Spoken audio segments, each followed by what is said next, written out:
श्री कृष्ण ने लूट लिया एक डाकू का दिल। पुराने समय की बात है, एक धनिक के घर में श्रीमद् भगवत की कथा चल रही थी। घर के सब लोग कथे अमृत का पान कर रहे थे। उसी समय अवसर का लाभ उठाकर एक डाकू उस घर में घुस गया। भगवान की कुछ ऐसी लीला हुई कि उसे बहुत खोजने पर भी कुछ न मिला। कथावाचक पंडित जी उस समय भगवान श्री कृष्ण की बचपन की मधुर लीला सुना रहे थे। अचानक कथा के कुछ अंश डाकू के कानों में भी पड़े। यशोदा मैया अपने प्यारे कन्हैया को माखन मिश्री और भिन्न भिन्न प्रकार के पकवानों का कलेव कराकर बड़े चाव से सजाया।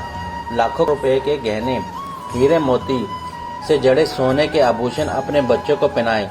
कृष्ण और बलराम के सोने के मुकुट, हार और बाजूबंद में मणियां जगमगा रही थी। फिर यशोदा मैया ने बड़े प्रेम से कृष्ण और बलराम का सिर सूंघकर उन्हें गो चरने के लिए विदा किया। कथा की ये बातें सुनकर डाकू खुशी से फूला न समाया। कथा समाप्त होने पर वह पंडित जी के पीछे पीछे चल पड़ा। जब सुनसान सड़क आई तो उसने कड़कड़ाती आवाज में कहा, पंडित जी रुक जाओ। पंडित जी के पास दक्षिणा का माल और रुपए थे, इसलिए वे तुरंत भाग खड़े हुए।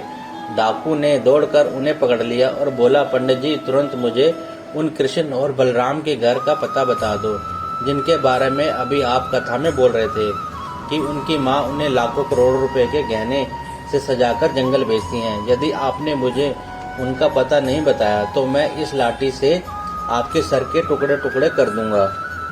पंडित जी ने डाकू से कृष्ण और बलराम का पता पूछने का कारण पूछा। उसने कहा, मैं डाकू हूँ और उन दोनों के गहने लूटना चाहता हूँ। यदि मेरे हाथ उनके गहने लगे तो मैं उनसे आपको भी कुछ दे दूंगा। पंडित जी समझ गए कि डाकू बलवान है पर नादान है। उन्होंने कुछ हिम्मत करके कहा, कृष्ण और बलराम का पता तो मेरी पुस्तक में है जो मेरे डेरे पर है। तुम मेरे साथ चलो, मैं वहाँ पुस्तक देखकर पता बता दूंगा। डेरे पे पहुंचकर पंडित जी ने श्रीमद् भगवत निकाली और पढ़ना शुरू किया। कृष्ण और बलराम के दर्शन पर आए यमुना के तट पर वृंदावन के कदम वृक्ष के नीचे होते हैं। डाकू ने उनसे कृष्ण और बलराम के स्थान की दूरी पूछी। पंडित जी ने कहा, सीधे उत्तर दिशा की ओर चलते जाओ। जहाँ भी नदी के किनारे कदम का वृक्ष हो, पास में एक छोटा सा पर्वत हो, घना जंगल हो, गाय चराने का मैदान हो और वंशी की मधुर धुन सुनाई पड़े तो समझ लो कि उसी स्थान पर वे दोनों बालक गाय चराने आते हैं। डाकू ने पूछा, पंडित जी क्या वे दोनों प्रतिदिन वहाँ गाय चराने आते हैं और उनके आने का समय क्या है? पंडित जी बोले, वे दोनों तो वहाँ प्रतिदिन प्रातः काल में आते हैं और उस समय थोड़ा थोड़ा अंधेरा भी छाया रहता है। डाकू ने पूछा, पंडित जी आपके हिसाब से उनके पास कुल मिलाकर लगभग कितने रुपए के गहने होंगे? पंडित जी ने कहा, अरे इसकी तो गिनती नहीं है, करोड़ों अरबों से भी ज्यादा। यह सुनकर डाकू प्रसन्नता से झूम उठा और पंडित जी को प्रणाम कर चल पड़ा। पंडित जी मन ही मन हंसे। तभी उन्हें यह चिंता व्यापी कि 3-4 दिन तो डाकू कृष्ण और बलराम को खोजने का प्रयत्न करेगा, किंतु उनके ना मिलने पर वह यहाँ आकर उन पर अत्याचार ना करने लगे। तभी पंडित जी के दिमाग में उपाय सूझा कि वे उसे दूसरा रास्ता बतला देंगे। वह 3-4 दिन फिर भटकेगा और तब तक पंडित जी अपनी कथा समाप्त कर अपने गांव चलते बनेंगे। उधर डाकू अपने घर पहुंचा। उसके दिमाग में गहनों से लदे बालकों को ढूंढने की धुन सवार हो गई। उसके मन में कृष्ण और बलराम का नाम गूंजने लगा और आंखों के सामने गहनों से लदे 2 सुंदर बालक नाचने लगे। रात के अंधेरे में डाकू अपने कंधे पर लाठी रखकर निकल पड़ा ताकि प्रातःकाल होते होते उस स्थान पर पहुंच सके जहां कृष्ण और बलराम प्रतिदिन गोहे चराने आते हैं। उसके होठ से अनजाने में ही दोनों नंद कुमार कृष्ण और बलराम का नाम निकल रहा था। चलते चलते डाकू को कल कल बहती हुई एक नदी मिली। ढूंढने पर उसे अपने आसपास कदम्ब का एक वृक्ष भी मिल गया।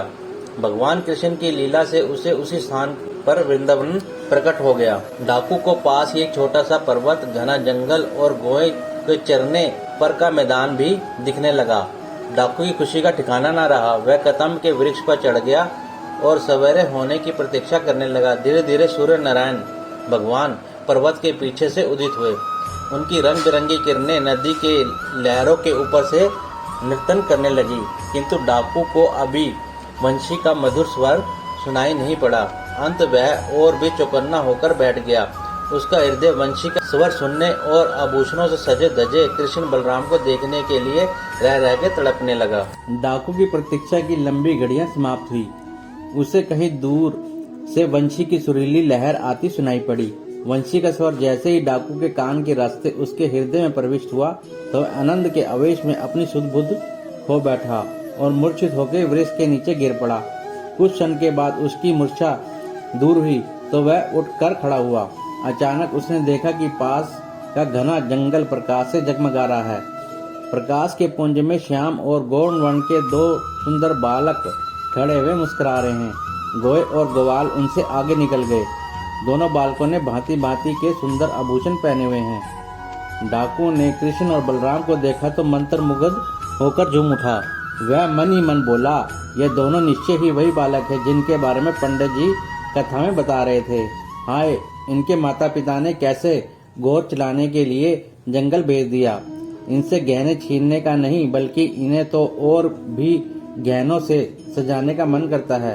तभी डाकुओं के गंदे संस्कार आगे आए और बोले, यदि तू इनसे गहने नहीं छीनेगा तो तू आखिर यहाँ आया ही क्यों है।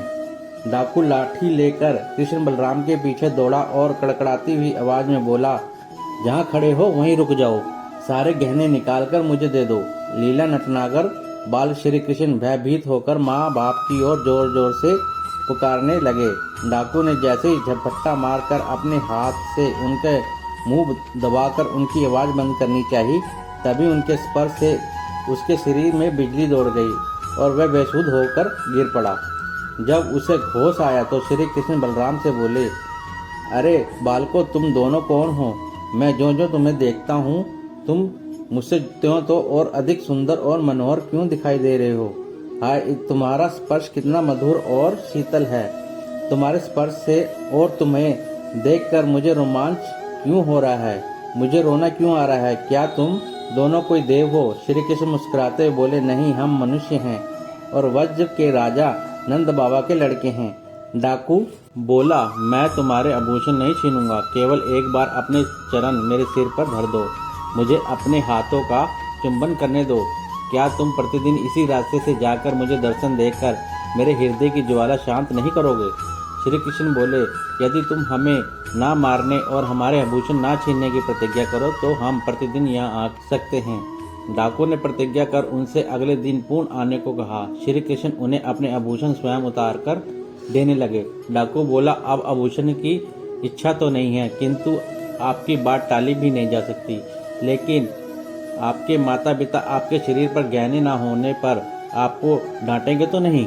श्री कृष्ण बोले, हम राजकुमार हैं और हमारे पास ऐसे बहुत सारे गहने हैं। डाकू खुश होकर बोला, तो फिर कल और गहने लेकर आना, लेकिन मैं आपके गहने ना तो अपने हाथ से छीनूंगा और ना ही लूंगा। आपको देने हैं तो मेरे दुपट्टे में बांध दो।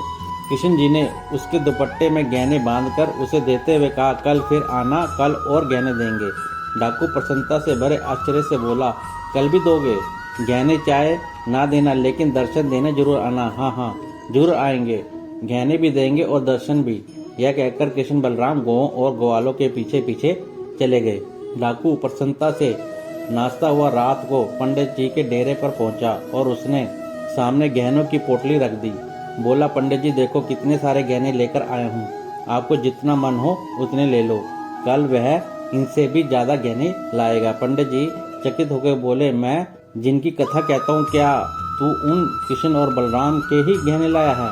डाकू बोला, और नहीं तो क्या, देखिए ना, ये सोने के मुकुट हैं और ये सोने की वंशी। पंडित जी ने उन अलौकिक आभूषणों को देखकर हक्के बक्के रह गए। जो श्री कृष्ण बड़े बड़े योगी तपस्वियों का सहस्र वर्ष तप करने पर भी नहीं मिलते, वह इस डाकू को एक ही दिन में कैसे मिल गए। उन्होंने डाकू से अगले दिन उन्हें भी श्री कृष्ण और बलराम के दर्शन के लिए चलने को कहा। अगले दिन दोनों प्रातः काल से पहले ही उस स्थान पर पहुंच गए। डाकू ने पंडित जी को वृक्ष के नीचे छिपा दिया, कहीं उन्हें देखकर वह दोनों बालक न आए। जैसे ही प्रातः काल निकला, डाकू वंशी की मधुर स्वर आनंदित हो उठा, किंतु पंडित जी को वह स्वर सुनाई ही नहीं दिया। कुछ देर में कृष्ण और बलराम दूर से आते दिखाई दिए, परंतु पंडित जी उन्हें ना देख सके। पंडित जी डाकू से बोले, मुझे तो दोनों बालक दिखाई नहीं दे रहे हैं। तुम श्री कृष्ण से कहना कि आज जो देना चाहते हो इन पंडित जी के हाथ में दो। कृष्ण बलराम डाकू के पास आए तो उन्होंने उनसे पूछा, गहने लोगे? डाकू पश्चातापपूर्ण स्वर में बोला, नहीं, मैं गहने नहीं लूंगा। तुमने जो कल गहने दिए थे उन्हें भी लौटाने आया हूँ। तुम यह सब वापस ले लो, किंतु इन पंडित जी को अपने दर्शन करा दो, क्योंकि इन्हें तुम दोनों दिखाई नहीं दे रहे हो, अन्यथा यह मुझ पर विश्वास नहीं करेंगे। श्री कृष्ण बोले, अरे भैया, ये विद्वान है, लेकिन अभी इनका हृदय प्रेम से रहित है। अभी यह मेरे दर्शन के अधिकारी नहीं है। डाकू बोला, भाई, तुम मुझसे जो कहोगे वही करूंगा, लेकिन पंडित जी को एक बार अपने सुंदर रूप के दर्शन जरूर करा दो। श्री कृष्ण हंसकर बोले, ठीक है, तुम एक साथ पंडित जी और मुझे स्पर्श करो। डाकू के ऐसे करते ही पंडित जी को दिव्य दृष्टि प्राप्त हो गई और उन्हें भी श्री कृष्ण बलराम के दर्शन होने लगे। दोनों भगवान के सुखद स्पर्श से रोमांचित होकर उनके चरणों में गिर पड़े। जय श्री कृष्ण।